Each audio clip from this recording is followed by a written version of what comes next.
The Pacific Northwest rain drummed against the windshield of my Honda Accord as I sat in the parking lot of Mountain View Storage, staring at the keys in my palm. 3 weeks had passed since Mum's funeral, and I still couldn't bring myself to believe she was gone. Margaret Rourke had been the constant in my life for 42 years, the practical nurse who worked double shifts, the woman who never missed a school play, the person who somehow made our small apartment feel like a palace. Now all that remained of her was contained behind the metal door of Unit 237. My name is Declan Rourke, and I'm an accountant for a mid-sized firm in Portland. I live a quiet, predictable life. Work, gym, the occasional dinner with friends. Mum always said I got my love of order from her, though she was anything but organized in her personal life. Her apartment had been cluttered with books, craft projects, and what she called future treasures from garage sales. The storage unit had been a surprise. I'd found the receipt in her jewelry box while going through her belongings. $89 monthly, paid automatically for the past 15 years. When I'd asked the facility manager about it, he'd shrugged and said most people kept family heirlooms or seasonal items in storage. Just stuff she couldn't fit in the apartment, I told myself. But as I sat in my car, watching other people come and go from their units, something felt off. Mom had lived in the same one-bedroom apartment for 23 years. She wasn't sentimental about possessions. She donated clothes regularly and never held on to anything she didn't actively use. What could she have possibly stored for 15 years? I finally worked up the courage to get out of the car. The rain had lightened to the usual Portland drizzle, and the November air carried that sharp smell of wet leaves and approaching winter. Unit 237 was located in the back corner of the facility, tucked away from the main traffic areas. I noticed that the units around it appeared to be empty. No visible locks, no recent activity. It was as if Mom had chosen the most private location possible. My hands were shaking slightly as I inserted the key into the padlock. The mechanism turned smoothly, suggesting regular maintenance. I rolled up the metal door and stepped back, not sure what to expect. What I found took my breath away. The 10x15 unit was meticulously organized, nothing like the cheerful chaos of Mum's apartment. Metal shelving lined both walls, each shelf labeled with dates and categories in Mum's neat handwriting. Filing cabinets stood against the far wall, secured with small locks. In the center of the space sat a desk with a computer, an expensive-looking setup that was far newer than anything Mum had ever owned. But it was the photographs that stopped me cold. Covering one entire wall were dozens of black and white surveillance photos, connected by red string like something out of a detective movie. The photos showed various men in suits, taken from what appeared to be concealed positions. Some were dated going back to the 1980s. I moved closer to examine them. The images were professional quality, not the kind of photos an amateur would take. In several shots I could see Mom in the background, much younger than I remembered her, dressed in clothing that looked expensive and sophisticated. My legs felt weak. I sat down on a folding chair positioned in front of the photo wall, trying to process what I was seeing. My mother, Margaret Rourke, had been a night shift nurse at Portland General Hospital. She'd raised me as a single mother after my father died in a construction accident when I was 3. We'd lived modestly but comfortably, and she'd never given any indication that her life contained secrets. Yet here was evidence of something else entirely. I opened the nearest filing cabinet. Inside were hundreds of documents, photocopied police reports, financial records, newspaper clippings, and correspondence with what appeared to be federal agencies. The files were organized by name, with tabs like Rossini, Tony, Valdez, Miguel, and Morrison, James. I pulled out the Morrison file and opened it. Inside was a detailed dossier on a man named James Morrison, including his criminal history, known associates, and financial transactions. Clipped to the front was a surveillance photo of Morrison shaking hands with a younger version of my mother. At the bottom of the file was a document that made my blood run cold. Confidential Informant Report, Agent Designation, Nightingale, submitted to Special Agent Robert Chen, FBI Portland Division, Nightingale. My mother had been an FBI informant. I fumbled for my phone and called my best friend Kevin, who worked as a paralegal for a criminal defense firm. Declan? How are you holding up, man? Kevin, I need to ask you something, and I need you to be completely honest with me. Have you ever heard of someone called Nightingale in connection with FBI operations in Portland? There was a long pause. Declan, where are you right now? My mom's storage unit. Kevin, what do you know? Another pause, longer this time. Declan, you need to get out of there right now. Don't touch anything else. Don't take anything with you. Just lock it up and leave. Why? What's going on? Because Nightingale was the code name for one of the most successful FBI informants in Pacific Northwest history, someone who helped bring down 3 major crime families in the 1980s and 90s. And if your mother was Nightingale, then there are people who would kill to know what's in that storage unit. I looked around at the organized files, the surveillance photos, the computer equipment. Everything suddenly felt dangerous, as if the walls themselves were watching me. Kevin, are you saying my mother was in witness protection? I'm saying you need to leave now and call the FBI, because if word gets out that Nightingale's real identity has been discovered, every criminal organization she helped prosecute is going to want revenge. I stood up on shaky legs and headed for the door, but something caught my eye on the desk. A manila folder labeled, "For Declan, open only if something happens to me." Inside the folder was a single sheet of paper in Mom's handwriting.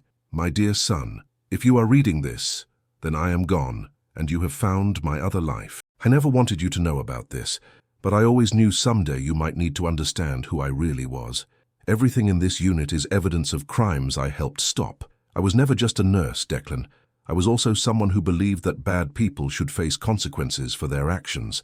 The computer contains encrypted files that the FBI will need if anything ever happens to me. The password is your birth date, the day my real life began. I love you more than you will ever know. Be careful who you trust. Mom." At the bottom of the page was a phone number with a note. "Special Agent Robert Chen. If anything goes wrong, he will protect you." I stared at the letter, my mind reeling. My entire life had been built on a lie. My quiet, predictable mother had been living a double life as an FBI informant for decades, and now somehow that life had become my responsibility. I took a picture of the letter with my phone and quickly locked up the storage unit. As I walked back to my car, I couldn't shake the feeling that I was being watched. 3 hours later, sitting in my apartment with the rain still pattering against the windows, I dialed the number my mother had left. "Special Agent Chen. Agent Chen, my name is Declan Rourke. I think my mother was someone you knew by the name Nightingale." The line went silent for so long, I thought he had hung up. "Mr. Rourke," he said finally, his voice carefully controlled. "Where are you right now?" "My apartment in Portland." "Don't go anywhere. I'll be there in 30 minutes. After he hung up, I sat staring at my phone, wondering if I had just made the biggest mistake of my life. Outside, the rain continued to fall, and somewhere in the darkness, my mother's secrets were waiting to change everything I thought I knew about myself and the woman who had raised me.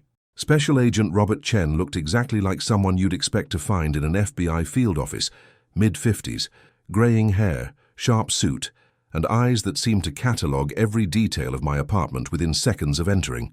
But when he sat down across from me at my kitchen table, his expression was one of genuine grief. "Your mother was one of the bravest people I ever knew," he said without preamble. "I'm sorry for your loss, Declan. How long did you know her?" 26 years. I recruited her in 1999, but she'd been providing information to the Bureau since 1987. Chen pulled out a small notebook and consulted it. She was responsible for convictions in 43 federal cases, including the complete dismantling of the Rossini crime family. I felt dizzy. "My mother helped you arrest 43 criminals. Your mother helped us arrest over 200 criminals. 43 were major federal prosecutions.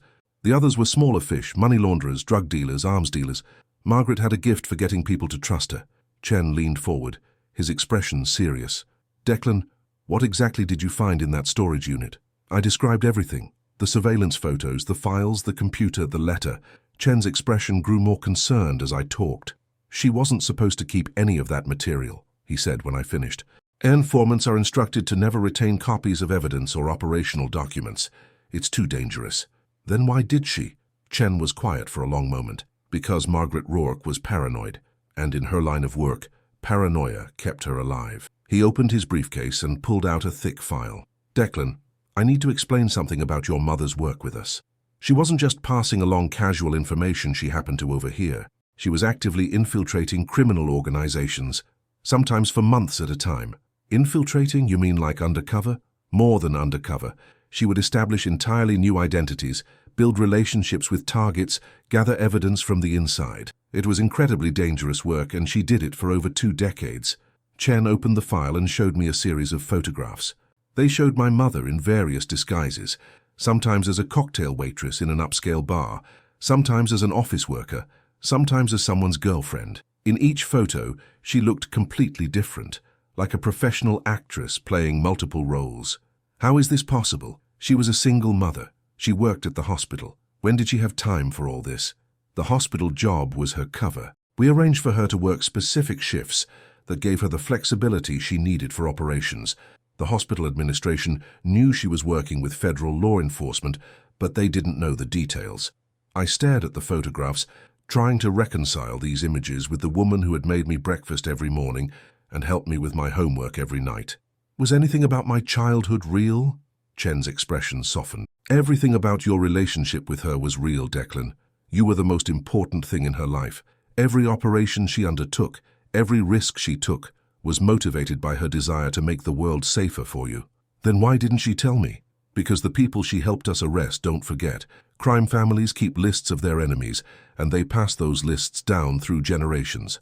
If your mother's real identity had ever been discovered, both of you would have been targets for the rest of your lives. Chen pulled out another document. This is why I'm here tonight. 3 days ago, someone broke into the FBI's Portland field office and attempted to access files from the Nightingale operation. My blood went cold. Someone knows? We think so. The break-in was professional. Someone with knowledge of our security systems and file organization. They didn't get what they were looking for, but they confirmed that the Nightingale files still exist. What were they looking for? Your mother's real identity. For 26 years, the people she helped us arrest have been wondering who Nightingale was. If they find out— Chen didn't finish the sentence, but he didn't need to. So what do I do? First, you're going to let us secure that storage unit. Everything in there needs to be moved to a federal facility where it can be properly protected. And second, you're going to need to decide if you want to disappear. The words hung in the air like a physical weight. I stared at Chen, not sure I had heard him correctly. Disappear. Witness protection. New identity, new location, new life. It's the only way to guarantee your safety if your mother's identity becomes public knowledge. I looked around my apartment, my books, my careful filing system, my predictable life that suddenly seemed incredibly precious. What if I don't want to disappear? What if I want to stay and finish what my mother started? Chen raised an eyebrow. What do you mean? I mean, if there are still criminals out there who hurt people, maybe I should help you catch them too. Declan, your mother spent years learning how to do what she did. It's not something you can just decide to take up. But I have something she didn't have. Which is? I thought about the storage unit, about all those carefully organized files and surveillance photos, about my mother's methodical approach to documentation and evidence gathering. I have her information, all of it, everything she learned about these criminal organizations over 26 years. Names, locations, financial records, operational details. If someone's trying to find out who Nightingale was, maybe it's because they're planning something that all this information could help stop. Chen studied my face for a long moment.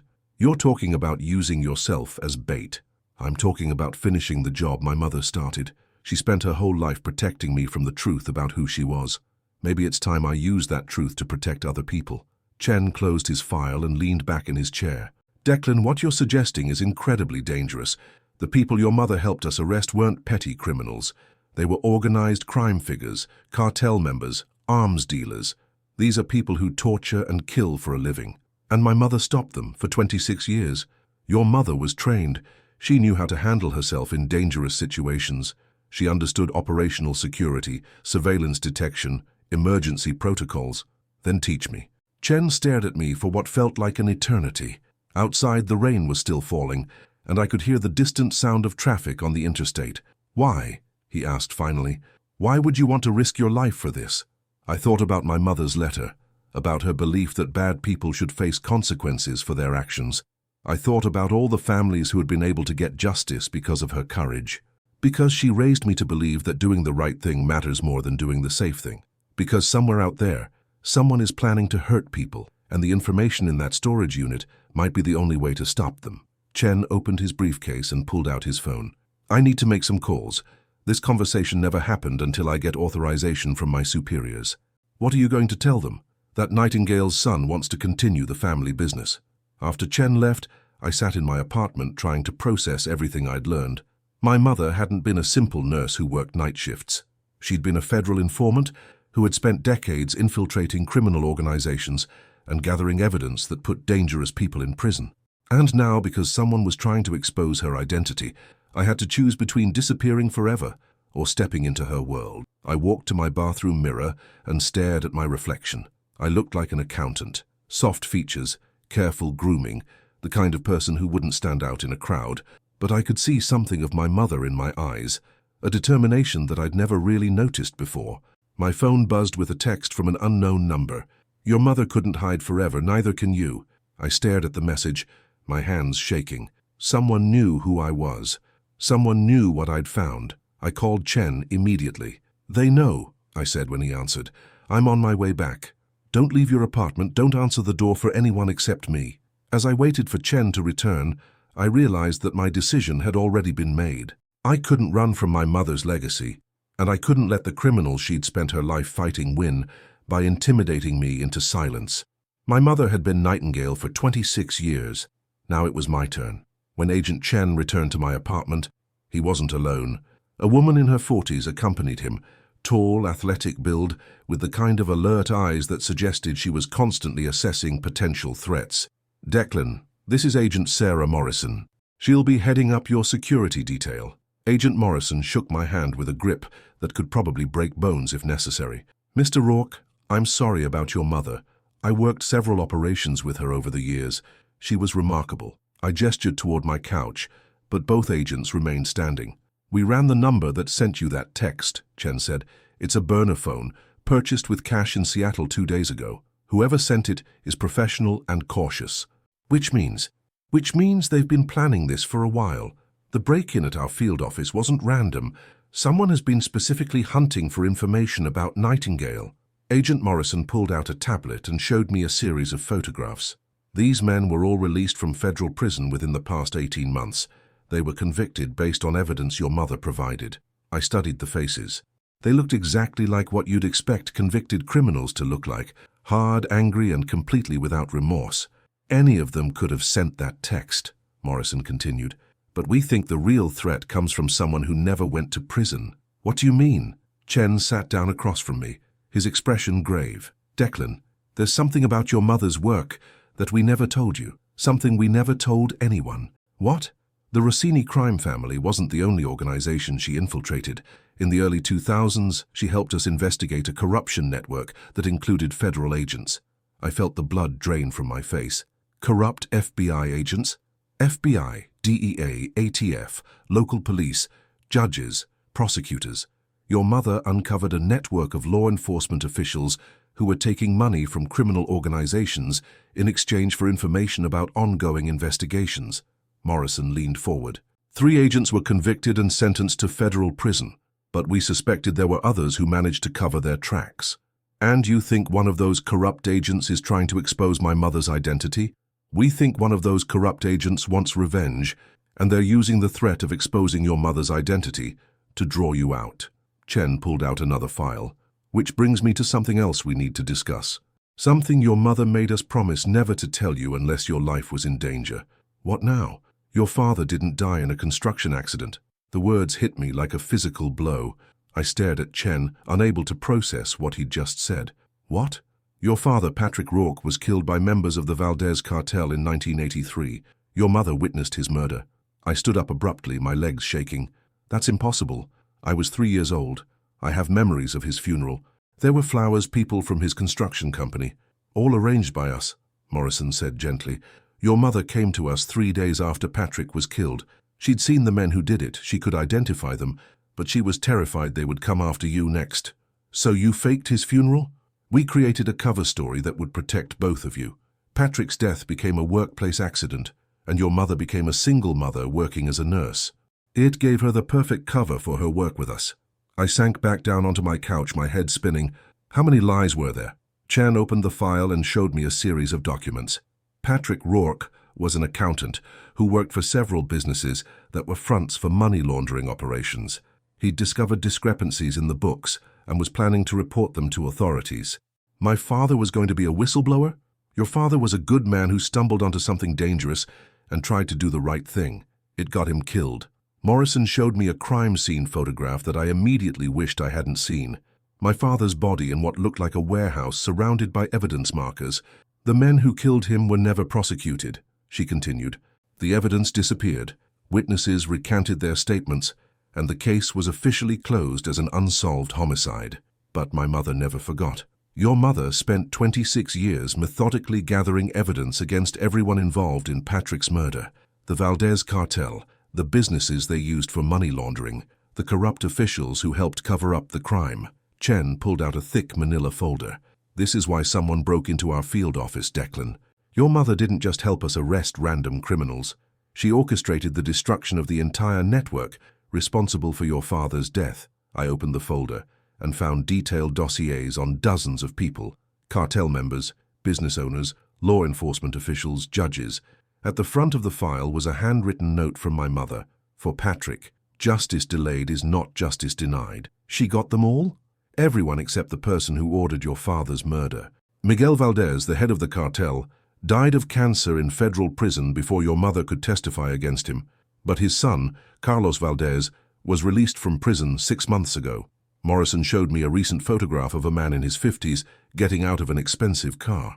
Carlos Valdez has spent the past 20 years in federal prison, and he blames Nightingale for destroying his family's organization. And now he knows who Nightingale was. We think so. Which means he's not just coming after you for revenge against your mother. He's coming after you because you're Patrick Rourke's son. I stared at the photograph of Carlos Valdez, trying to comprehend that this stranger had spent decades planning revenge against my family. What does he want? The same thing his father wanted in 1983, to eliminate anyone who might testify against the Valdez organization.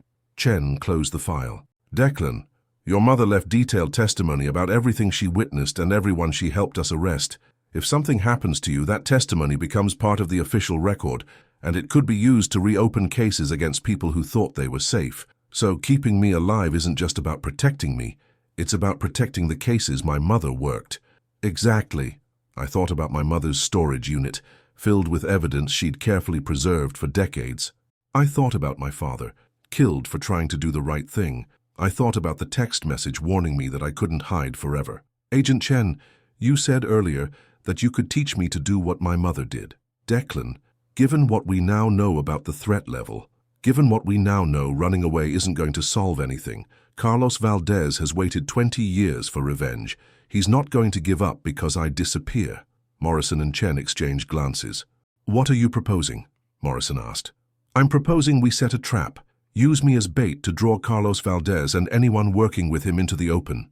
Chen shook his head. That's incredibly dangerous. These people are killers.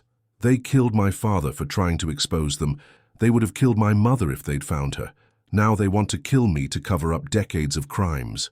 I stood up and walked to my window, looking out at the Portland skyline. Agent Chen, my mother spent 26 years of her life getting justice for my father. I'm not going to let his killers win by running away. When I turned back around, both agents were staring at me.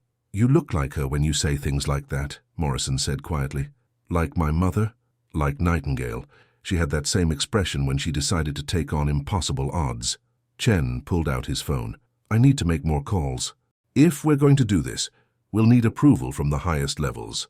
What are you going to tell them? That Nightingale's son wants to finish the job his parents started. After the agents left, I sat alone in my apartment, staring at the files they'd left for me to study. 26 years of my mother's secret life, documenting a war against organized crime that had started with my father's murder. I picked up a photograph of my parents from their wedding day.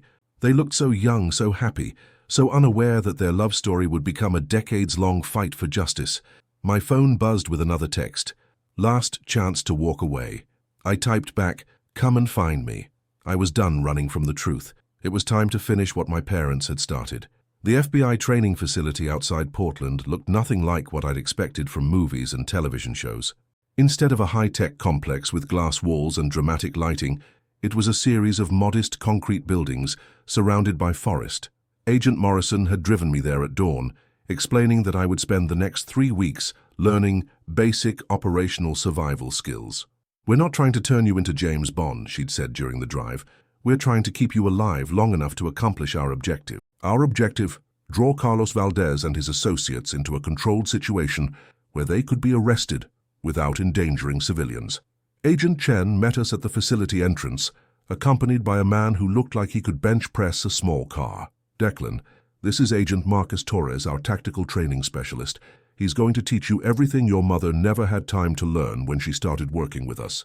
Torres shook my hand and immediately began assessing me like I was a piece of equipment that might or might not be suitable for the job. "How's your physical condition?" he asked without preamble.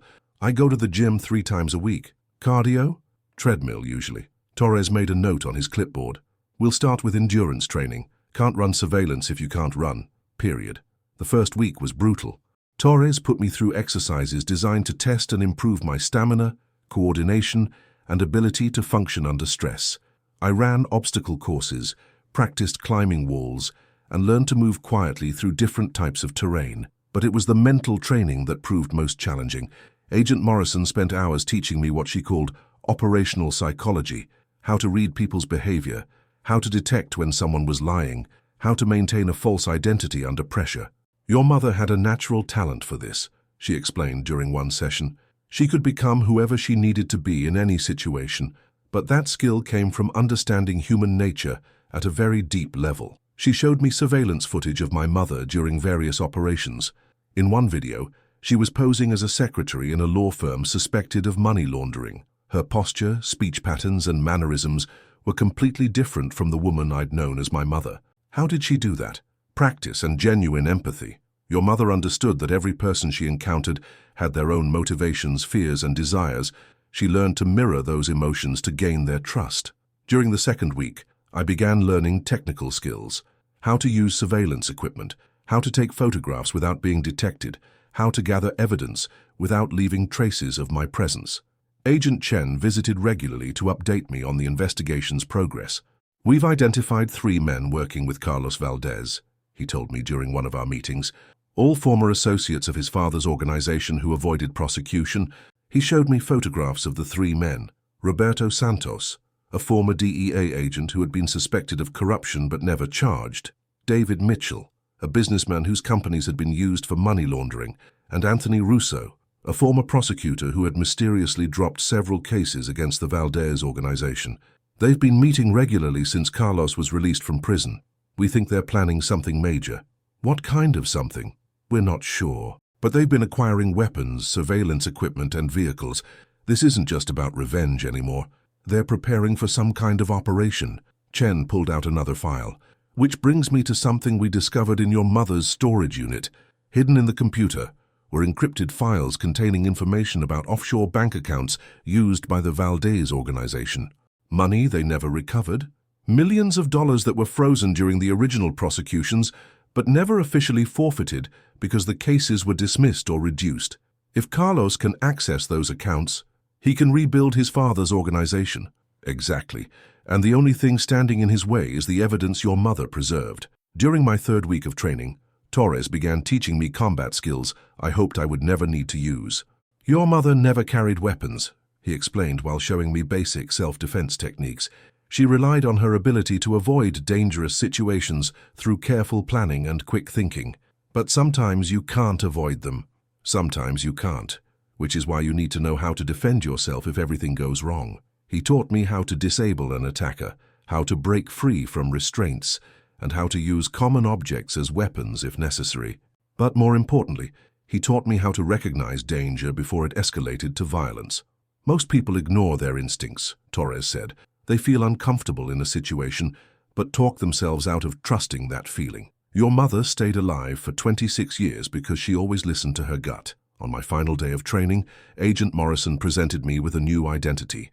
"Meet David Thompson, insurance investigator from Seattle," she said, handing me a complete set of identification documents.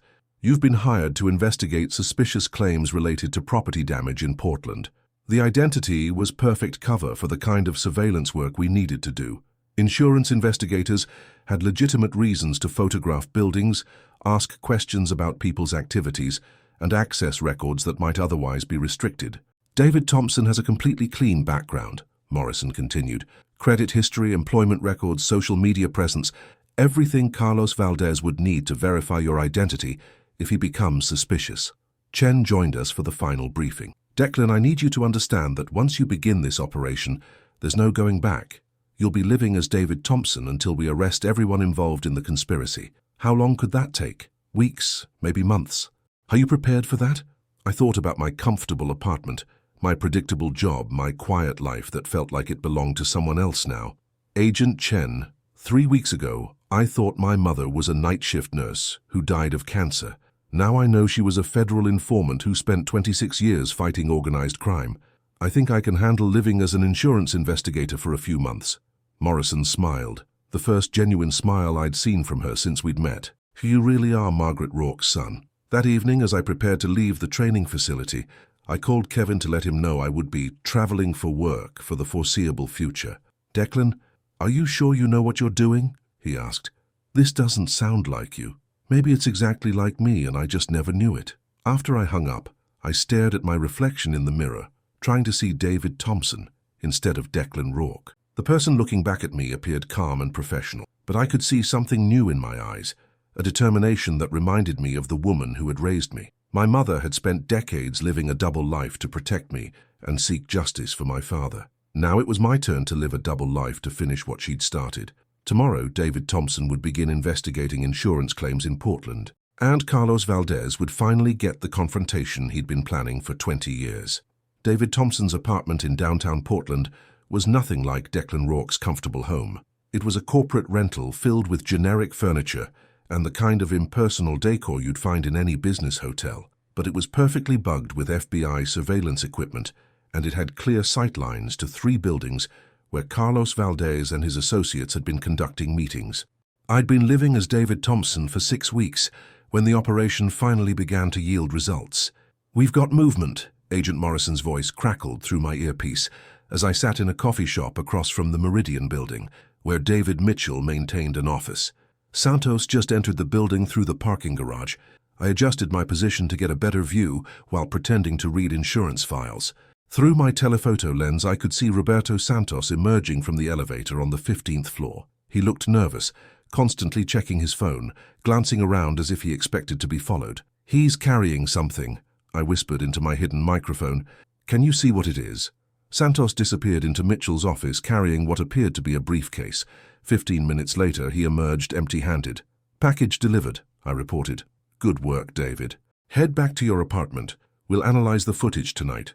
As I walked back through downtown Portland, I marveled at how natural this had become. 6 weeks ago, I was an accountant who had never broken a law in his life. Now I was conducting surveillance operations against dangerous criminals and carrying enough recording equipment to outfit a small television crew.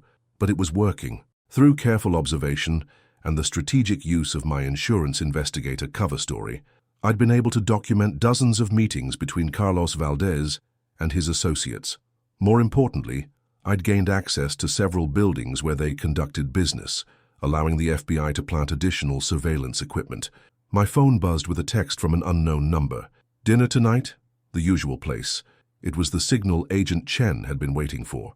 Our intelligence suggested that Carlos Valdez was planning a major meeting with all his associates, and the usual place was a private dining room at an upscale restaurant where they'd met several times before. I immediately called the number Chen had given me for emergencies. "It's happening tonight," I said when he answered. "Are you ready?" "As ready as I'll ever be." The plan was simple in concept, but terrifying in execution. David Thompson would be having dinner at the same restaurant, seated at a table with clear sightlines to the private dining room. Hidden cameras in my clothing and briefcase would record everything, while FBI tactical teams positioned throughout the area would be ready to move if the situation became dangerous. "Remember," Chen had told me during our final briefing, "you're not trying to be a hero. You're just an insurance investigator having dinner alone while reviewing case files. If anything goes wrong, if you feel threatened in any way, you get out immediately." At 7 p.m. I entered Cascadia, an expensive restaurant in Portland's Pearl District. I'd eaten there twice before as David Thompson, establishing myself as a regular customer who often dined alone while working on cases. The hostess seated me at my usual table, which had a perfect view of the private dining room Carlos Valdez had reserved. I ordered wine and an entree, then spread insurance files across my table, as if preparing for an important presentation. At 7:30, Carlos Valdez arrived. I'd studied photographs of him for weeks, but seeing him in person was different. He was smaller than I'd expected, maybe 5'8", neatly dressed in an expensive suit, with the kind of quiet confidence that suggested he was accustomed to having his orders followed without question.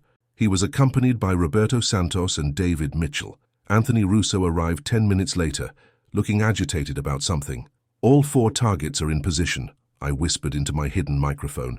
"Roger that, David. Keep recording." For the first hour, I couldn't hear much of their conversation over the restaurant's ambient noise, but their body language was telling. Animated discussions, frequent references to documents they passed back and forth, and what appeared to be heated disagreements between Santos and Russo. At 8:45, everything changed. Carlos Valdez stood up and walked directly toward my table.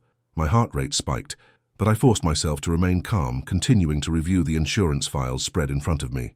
"Excuse me," Valdez said, his voice carrying a slight accent. "Are you David Thompson?" I looked up as if surprised by the interruption. "Yes, I am. Do we know each other?" Valdez smiled, but there was nothing friendly about it. "I don't think we've been properly introduced. Carlos Valdez." He extended his hand, and I shook it while trying to appear confused by this unexpected encounter. "I'm sorry, Mr. Valdez, but I don't recognize the name. Are you involved in one of my cases?" "In a manner of speaking. You see, Mr. Thompson, I've been hearing your name quite a lot recently. People in my organization have noticed that an insurance investigator has been asking questions about properties we own." My mouth went dry, but I maintained David Thompson's professional demeanor. "Well, insurance fraud is unfortunately common in commercial real estate. If you have properties that have been damaged recently, it's possible that suspicious claims have been filed." Valdez studied my face for a long moment. "That's interesting, because according to our research, David Thompson didn't exist before 3 months ago." The restaurant seemed to go silent around us. I could hear my own heartbeat in my ears. "I'm not sure what you mean," I said carefully. "I've been working insurance investigation for several years." "Have you?" "Because we checked with the Washington State Insurance Commission. No record of a David Thompson license to conduct investigations. We checked with the IRS. No tax returns filed under that name and social security number combination." My training kicked in. Instead of panicking, I reached into my briefcase and pulled out a business card and license certificate. "I think there might be some confusion," I said, handing him the documents. "These are my credentials. If you have questions about the legitimacy of my business, you're welcome to contact my supervisor in Seattle." Valdez examined the documents, then looked back at me. "Your supervisor wouldn't happen to be Special Agent Robert Chen of the FBI, would he?" The words hit me like a physical blow. He knew. Somehow, Carlos Valdez had discovered that David Thompson was a federal operation. "I think you've mistaken me for someone else," I said, but I could hear the uncertainty in my own voice. Valdez sat down across from me without being invited. "Mr. Thompson, or should I say Mr. Rourke, I think it's time we had an honest conversation." In my earpiece, I could hear Agent Morrison's voice. "David, get out of there now. Move toward the exit." But Valdez seemed to anticipate my intention to leave. With a subtle gesture, he signaled to his associates, who immediately moved to positions near the restaurant's exits. "Please don't make this more difficult than necessary," Valdez said quietly. "We just want to talk." I looked around the restaurant, calculating my options. There were innocent people dining at nearby tables, completely unaware that they were in the middle of a federal operation that had just gone catastrophically wrong. "What do you want to talk about?" Valdez leaned forward, his voice dropping to barely above a whisper. "I want to talk about your mother, the woman who destroyed my family and spent 26 years thinking she could hide from the consequences. My mother died of cancer 6 weeks ago. Your mother was a federal informant who cost my organization millions of dollars and sent dozens of my associates to prison. She was also directly responsible for the death of my father. Your father died of cancer in federal prison.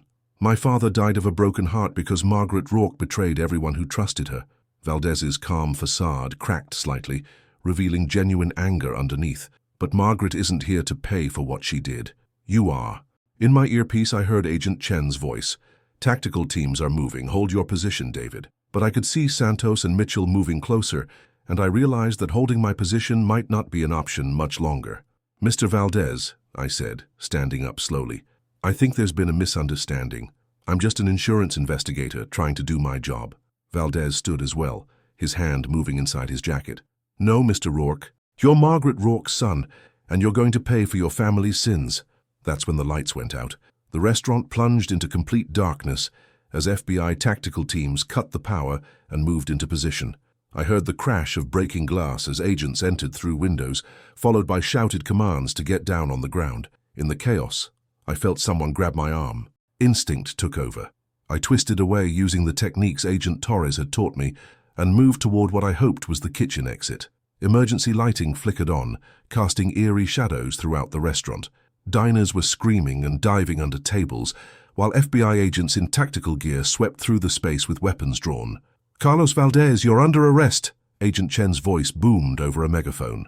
I could see Valdez near the bar, surrounded by 3 agents but still standing defiant. Santos was on the ground, with his hands zip-tied behind his back. Mitchell appeared to be trying to escape through the kitchen, but agents were already moving to intercept him. "David, are you okay?" Agent Morrison's voice crackled through my earpiece. "I'm fine," moving toward the kitchen exit. But as I reached the swinging doors that led to the kitchen, Anthony Russo stepped out of the shadows, holding a pistol pointed directly at my chest. "I don't think so, Mr. Rourke." Russo looked different from his photographs. Older, more desperate, with the kind of wild expression that suggested he had nothing left to lose. "The kitchen is surrounded," I said, hoping it was true. "There's no way out. Maybe not, but I can make sure Margaret Rourke's son doesn't walk away from this." In the dining room behind us, I could hear Agent Chen attempting to negotiate with Carlos Valdez, but Russo seemed focused entirely on me. "Your mother cost me everything," he said, his voice shaking with rage. "My career, my reputation, my family. 20 years I've been waiting for a chance at revenge. My mother was trying to get justice for my father's murder.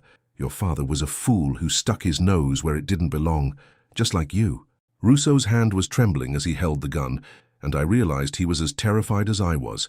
This wasn't a professional killer. This was a desperate man who felt like he had no options left. "Mr. Russo, put down the weapon and we can talk about this." "Talk about what? How I'm going to spend the rest of my life in federal prison because of your family? How you can make a deal with the FBI in exchange for cooperation." Russo laughed bitterly. "You think they're going to make deals with us? We've been planning this operation for months. We know about every piece of evidence your mother preserved. We know about the offshore accounts, the witness testimonies, the surveillance footage.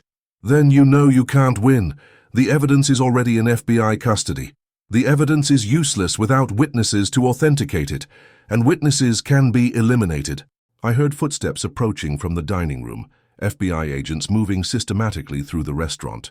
Russo heard them too, and his desperation seemed to increase. "You have about 30 seconds to make a decision, Mr. Russo." I already made my decision. He raised the gun toward my head, but before he could pull the trigger, the kitchen doors burst open behind him. Agent Morrison appeared with her weapon drawn. "Drop it, Russo, now!" Russo spun toward Morrison, and in that moment of distraction I dove to the side behind a serving station. 2 gunshots rang out in rapid succession. When I looked up, Russo was on the ground clutching his shoulder, while Morrison kept her weapon trained on him. "Suspect down," she reported into her radio. "Need medical assistance in the kitchen." As paramedics arrived to treat Russo's wound, Agent Chen found me still crouched behind the serving station. "It's over, Declan. All 4 targets are in custody." I stood up on shaky legs, surveying the aftermath. The elegant restaurant looked like a war zone, with overturned tables, shattered glass, and FBI agents processing evidence throughout the space. "Did we get everything we needed?" Chen held up a small recording device. "Everything. The conversation you recorded before the lights went out, combined with the evidence we recovered from their vehicles and offices, should be enough to prosecute all of them on federal conspiracy charges." Agent Morrison approached, holstering her weapon. "How are you feeling?" "Like I never want to do anything like this again." She smiled. "That's probably a healthy response." As we walked out of the restaurant, I could see Carlos Valdez being loaded into an FBI vehicle. Even in handcuffs, he maintained his composure, staring at me through the car window with unconcealed hatred. "He's going to spend the rest of his life in federal prison," Chen said, following my gaze, "along with his associates." "What about the other cases, the evidence my mother preserved?" "We're reopening dozens of investigations based on the files from her storage unit. Some of the cases are too old to prosecute, but others are still viable. Your mother's work is going to result in justice for a lot of families who never thought they'd get answers." 3 months later, I sat in a federal courthouse in Portland, watching Carlos Valdez receive a life sentence without possibility of parole. Roberto Santos got 25 years, David Mitchell got 15 years, and Anthony Russo, whose cooperation had helped prosecutors understand the full scope of the conspiracy, got 10 years. After the sentencing, Agent Chen walked with me to the courthouse steps. "So what's next for you, Declan?" I thought about the question. David Thompson's apartment lease had expired, and Declan Rourke was officially free to resume his normal life. But nothing about my life felt normal anymore. I've been thinking about that. My mother spent 26 years fighting organized crime as an informant. Maybe there are other ways to continue that fight. What do you mean? I mean, maybe I apply to law school, become a prosecutor who specializes in organized crime cases. Chen nodded approvingly. Your mother would be proud.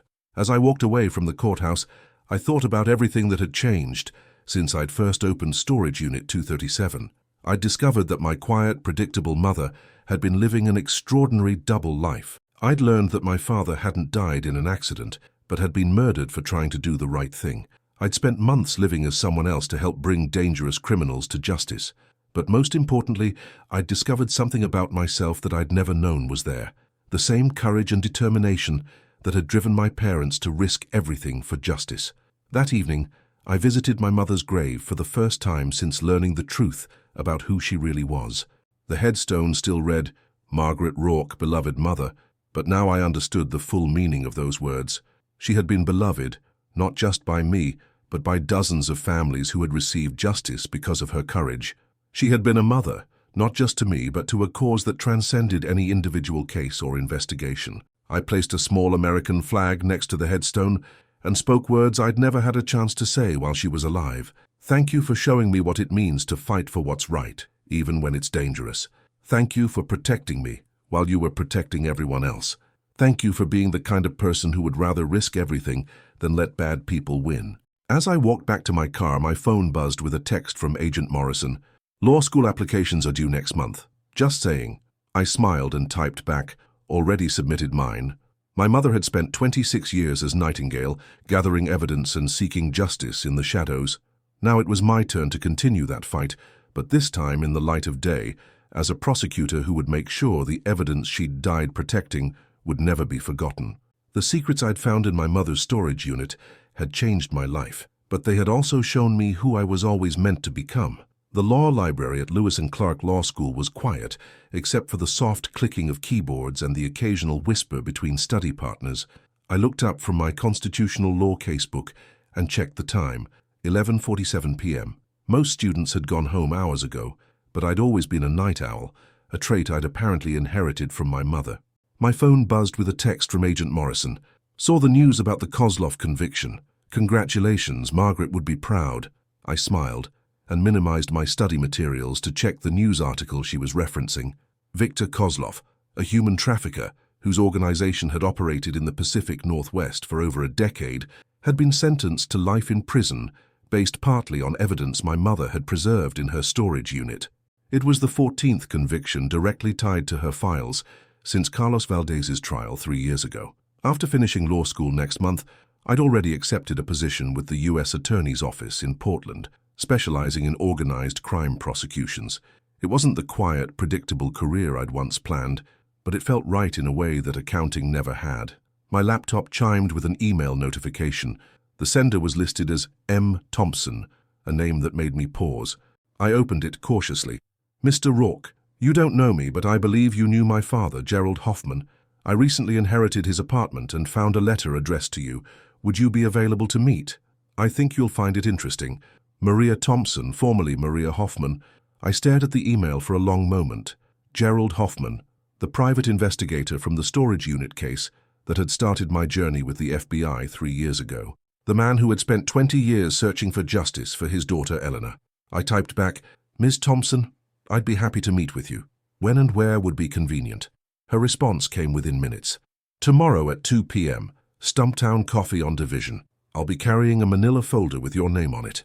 The next afternoon, I arrived at the coffee shop early and positioned myself where I could observe everyone entering. At exactly 2 p.m., a woman in her 30s walked in, carrying a manila folder. She had Gerald's intelligent eyes and Elena's gentle features, a combination that made my chest tighten with unexpected emotion. "Mr. Rourke," she said, approaching my table. "I'm Maria." I stood to shake her hand, Thank you for reaching out. I'm sorry for your loss. She sat down across from me and placed the folder on the table between us. Dad mentioned you in his final letter. He said you were someone who understood the importance of finishing what other people started. Your father was a remarkable man. His investigation helped solve dozens of cases. That's actually why I wanted to meet with you. Maria opened the folder and pulled out a handwritten letter in Gerald's familiar script. Dad left this for you specifically, along with some other materials he thought you might need.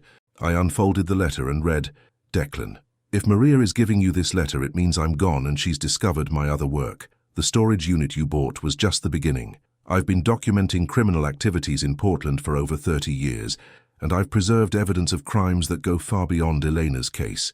Some of these crimes are still being committed by people who think they're safe because their cases are too old to prosecute. They're wrong. The statute of limitations doesn't apply to justice, only to legal technicalities. I'm trusting you to use this information to help more families find the answers they deserve. The password to the encrypted files is Eleanor's birthday, 09151975. Make her proud. Gerald Hoffman. Maria pulled out a USB drive from the folder. He left this with the letter, said it contains 30 years of investigation files that were never officially reported to police. I held the small device, feeling its weight. Did you look at what's on it? Some of it, Dad was investigating missing persons cases throughout Oregon, Washington, and Northern California, cases that police departments classified as runaways or voluntary disappearances, but that Dad believed were connected to criminal activity. How many cases? Over 200. The number hit me like a physical blow. I thought about Gerald's meticulous attention to detail, his unwavering commitment to finding truth for families who had lost hope. Maria, your father was essentially running a one-man cold case unit for 3 decades. That's exactly what he was doing. And according to his notes, he believed many of these cases were connected to organized networks, human trafficking, forced labor, people who prey on vulnerable individuals. I looked at the USB drive again. This could help prosecutors reopen dozens of investigations. Dad hoped you'd say that. He followed your work with the Valdez case and the other prosecutions that resulted from your mother's evidence. He said you were someone who understood that justice isn't always immediate, but it's always possible. As I walked back to my apartment that evening, I thought about the strange journey that had brought me to this moment. 3 years ago, I'd been an accountant who bought an abandoned storage unit hoping to find antique furniture. Instead, I'd found my mother's secret life as an FBI informant and my own calling as someone who helps bring justice to families who have lost loved ones. Now Gerald Hoffman was posthumously offering me another chance to continue that work. That night, I opened Gerald's encrypted files and spent hours reading through case summaries that represented decades of meticulous investigation. Missing college students, runaway teenagers, immigrants who had vanished without trace, all carefully documented with the same attention to detail that had helped solve Elena's murder. At 2 a.m., I made a decision that felt both terrifying and inevitable. I called Agent Morrison. Declan, do you know what time it is? I know, but I have something you need to see. Can you meet me tomorrow morning? What is it? Gerald Hoffman left me 30 years of cold case files. Cases that might be connected to ongoing criminal enterprises. There was a long pause. How many cases? Over 200. I'll be there at 8. 6 months later, I stood in another federal courthouse watching the sentencing of Marcus Webb and Associates. Not the lock specialist who had helped us 3 years ago, but a different Marcus Webb who had been running a human trafficking operation for over 15 years. Gerald's files had provided the key evidence that connected dozens of missing persons cases to Webb's organization. It was the 23rd conviction resulting from Gerald's investigation files. After the sentencing, I walked to the cemetery where Eleanor Morrison and Gerald Hoffman were buried. Their graves were now part of a larger memorial section that included my parents and other victims of the crimes we'd helped prosecute. I placed fresh flowers on each grave and spoke words that had become a ritual. Your work continues. Justice delayed is not justice denied. As I prepared to leave, my phone buzzed with a text from Maria Thompson. Found another storage unit. Dad had been paying rent on it for 20 years. Interested. I looked at the message, then at Gerald's grave, then at the Portland skyline, where prosecutors were using evidence preserved by brave people to bring dangerous criminals to justice. I typed back, "What's the address?" Some people spend their lives accumulating possessions. Others spend their lives accumulating evidence. Gerald Hoffman and my mother had shown me that sometimes The most valuable inheritance isn't money or property. Sometimes it's the courage to finish what other people started, no matter how long it takes. I walked back to my car, ready to discover what other secrets were waiting to change more lives and bring more families the answers they deserved. The fight for justice never really ends. It just passes from one generation to the next.